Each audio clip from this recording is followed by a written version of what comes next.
Bismillahirrahmanirrahim. Assalamu alaikum. Welcome everybody. Uh, Today my topics about the different structure of the liver. Those are related with the clinical correlations like vascular supply, lymphatic drainage, and nerve innervation, and also the functional segmental anatomy of the liver. Actually, today's video is the continuation of my last class, that is problem-based liver anatomy. Let us start our vascular supply of the liver. Liver, the blood vessels that are connected to the liver, like the portal vein. This is the portal vein and the hepatic artery, and also the hepatic vein.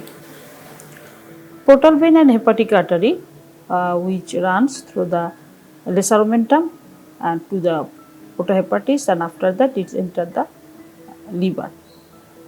And the hepatic vein, which drains the liver, venous drainage of the liver, and after that it directly enter the inferior vena cava. So, liver supply, blood supply is the two source. First is the hepatic artery, about 20% blood blood supply the liver, and it gives the oxygenated blood from the general circulation, and this is the hepatic artery, and this contains the oxygenous rich blood from the general circulation, and through the portal vein about 80% blood transport to the liver. This vein is the poor oxygen consumption but rich in the nutrient. It comes from the small intestine where the digestion and absorption is occur. And this is the hepatic vein, which exit from the liver through the posterior surface of the liver and enter the drainage in the inferior vena cava.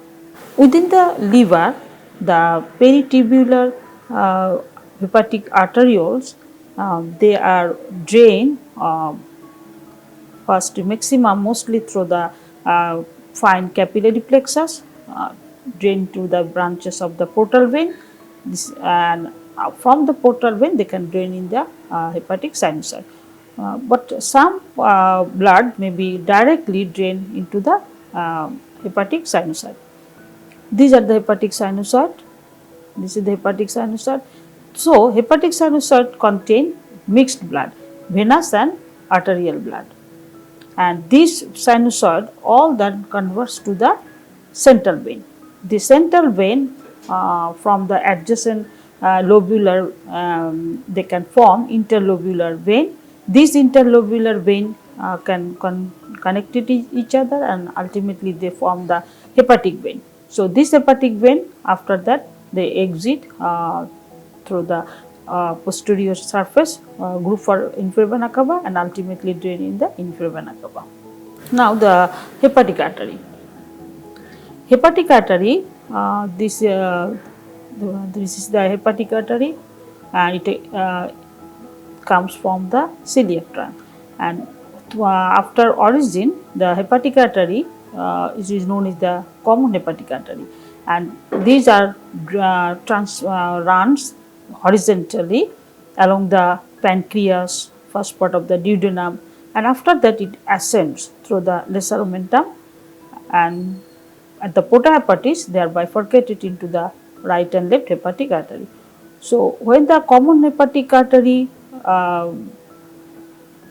runs ascend upwards, they gives the branches gastroduodenal artery, and when these are the hepatic artery bifurcated, that is the right and left hepatic artery, the right hepatic artery gives the branches to the gallbladder known as the cystic artery. So, this figure, there is a common hepatic artery, and they gives the branches gastroduodenal artery and the hepatic artery proper, and this hepatic artery proper, they give the branches the right gastric artery, and when the branching in the right and left hepatic artery, so hepatic artery give the bladder to the gallbladder is known as the cystic artery. Now the portal vein. Portal vein, it is a formative veins is the two from the spleen, the splenic vein, and from the small intestine, supramesenteric vein. These two veins can unite at the region of the behind the neck of the pancreas and to form the portal vein. After that, the ascends goes to the protohepatis along the hepatic artery. So, length of the hepatic portal vein about 8 centimeter, and it is the valveless vein. But there, this is wall contain the smooth muscle. So, there is a contraction. They can permit their transport the blood. After enter the liver, which is the parenchyma, the portal vein can branching into the right and left hepatic vein, and they can after that it gives the different segment of the liver. So nicely this is showing the formative veins of the portal vein.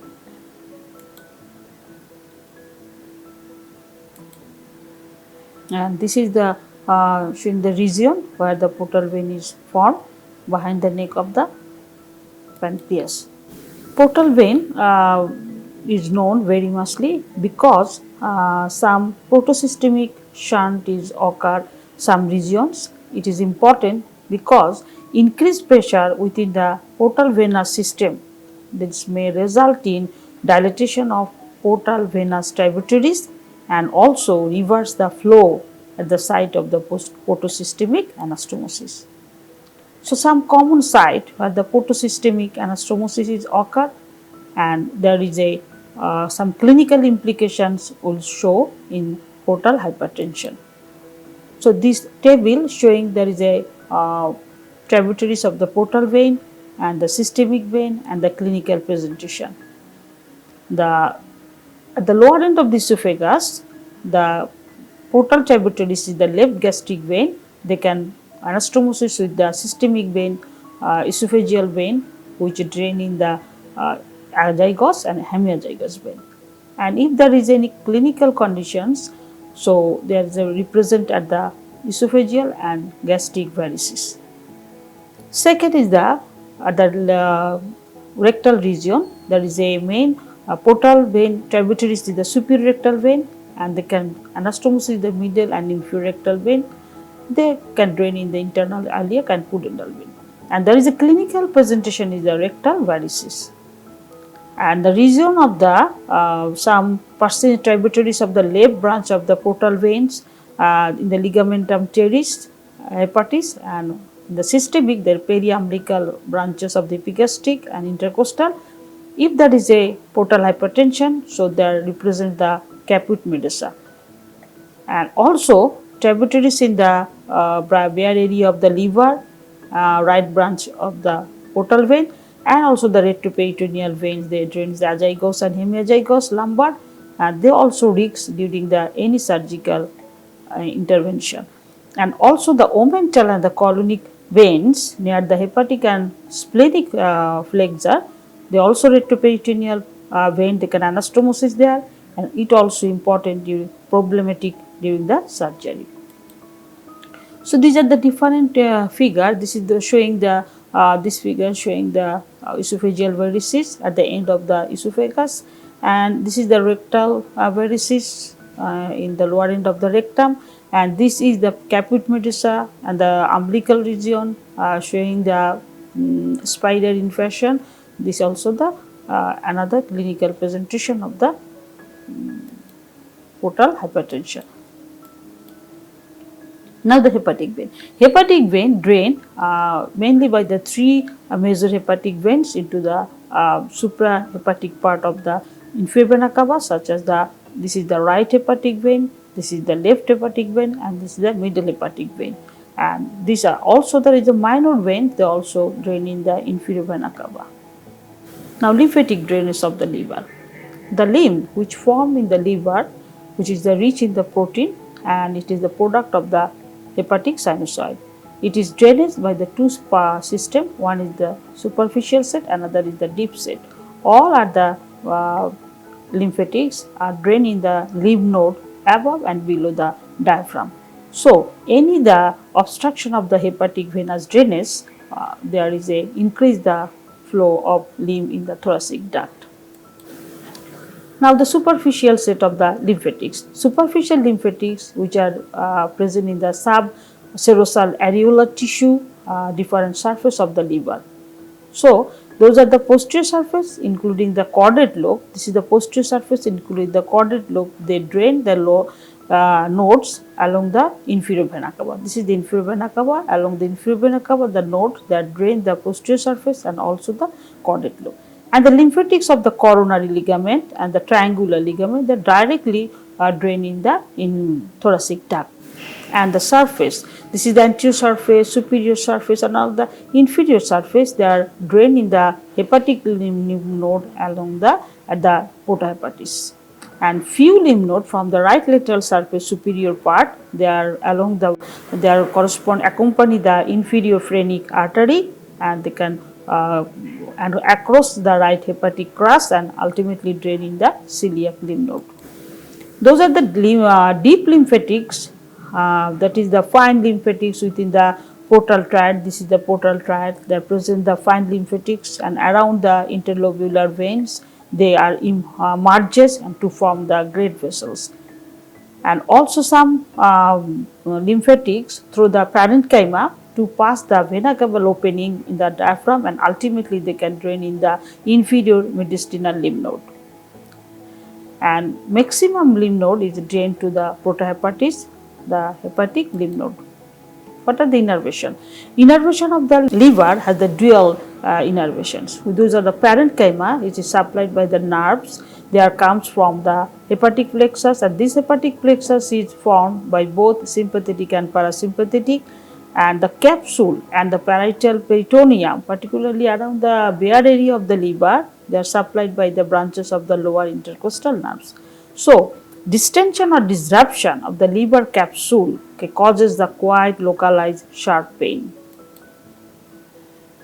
So, refer pain in case of the liver, if their pathology at the diaphragmatic surface of the liver, they may refer to the phrenic nerve to the right shoulder region. The root value about cervical 3, 4 and 5. Now, the functional segmental anatomy of the liver. This segmental anatomy of the liver in relation to the hepatic resection, if there is any trauma or localized disease. And this classification is done by the scientist Connoid. So, it is known as the Connoid classifications, and it is used to describe the functional liver anatomy because it divides the liver into 8 independent vascular functional unit, which based on the independent vascular inflow, outflow, biliary as well as the lymphatic drainage. So, in the center of each segment there contain the branches of the portal vein, hepatic artery and bile duct, and in the periphery of each segment it is vascular outflow through the hepatic veins, and the segments number in Roman numbers 1 to 8. So, these are the 8 segment of the liver functional. This is done by the hepatic vein and portal vein. So, right hepatic vein, which lies along the right intersegmental fissure, and this divided the right lobe into the anterior and posterior, and the left hepatic vein which runs into the left intersegmental fissure, and they divided the medial and lateral segment of the liver. But the medial hepatic vein runs through the main fissure of the liver, which divide the liver into the right and left hemiliver, and this line passing through the inferior vena cava and fossa for the gallbladder. And from the portal vein they can divided into right and left, and they divided both lobe into superior and inferior segment. What are the shape of the individual segment of the liver? This is the wedge shape. So, they have the apex. Apex is direction towards the hepatic hilum or the porta hepatis. These are the fist of the individual. They can showing the different segment of the liver from the index finger to the little finger. And each apex there are present the branches of the portal vein, hepatic artery and bile. But there is the boundary, the each segment, the venous outflow is the hepatic vein. This is ultimately drained in the inferior vena cava. So first segment or unit 1, it is the totally individual, the caudate lobe, and this caudate lobe is supplied by both right and left hepatic vein, and all it is drained by the some hepatic vein. They can drain in the ultimately inferior vena cava. It clinically this lobe is very important because any pathology of the liver, this lobe is a hypertrophy. And remainder the second to 8 segment, it is clockwise and from superior left hemiliver to the right. The segment 3 and 4, they are placed in relation to the left hepatic vein. It is left to the left hepatic vein and also the falciform ligament. But in the plane of the portal plane, it is segment 2, it is the superior, and segment 3, it is the inferior. Now segment 4, it is lies in between the left hepatic vein and the middle hepatic vein, and this segment can also divide it into superior inferior by the plane of the portal vein, and this segment 4, it is include the quadrate lobe. Now segment 5 to segment 8, it is very easier because it is totally present in the left right hemiliver, and those are the 5 segment. It is lies in between the middle and right hepatic vein and also below the portal plane. Segment 6, it is present below the portal plane but right to the right hepatic, and segment 7, it is the above the portal plane and right to the right hepatic vein. And the most important is the segment 8 because it is highly vascular. It is present in between the middle and left hepatic right hepatic vein and above the portal plane. That's all for today. See you in the next class. Please take care of yourself and stay safe. Allah Hafiz.